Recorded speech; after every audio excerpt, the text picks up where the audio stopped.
السلام علیکم۔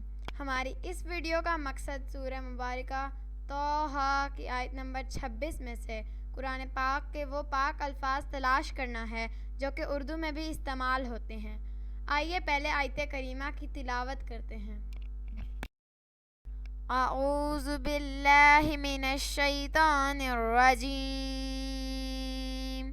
بسم اللہ الرحمن الرحیم، وَيَسِّرْ لِي أَمْرِي۔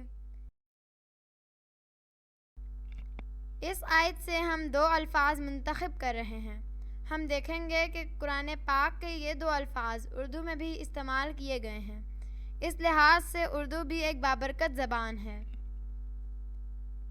لفظ نمبر 1، یسری۔ لفظ یسر اردو میں بھی استعمال ہوتا ہے اور اس کا مطلب ہے آسانی اور خوشحالی۔ اردو بول چال میں ہم یسر کا دور استعمال کرتے ہیں۔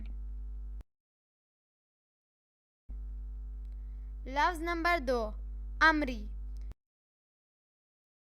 یہاں امر جو کہ کالے رنگ سے لکھا گیا ہے اصل لفظ ہے۔ لفظ امر اردو میں بھی استعمال ہوتا ہے۔ امر کا معنی ہے کام۔ اردو میں ہم امور مملکت استعمال کرتے ہیں۔ سرخ اور نیلے رنگوں سے لکھے گئے الفاظ علامات کو ظاہر کرتے ہیں۔ ان علامات کو سمجھنے کے لیے ہم الگ سے ایک سیریز قرآنی علامات اس چینل پر اپلوڈ کر رہے ہیں۔ آپ اس سیریز کو دیکھ کر علامات کے معنی سمجھ سکتے ہیں۔ اللہ تعالی ہمیں قرآن پاک سمجھنے کی توفیق عطا فرمائے، آمین۔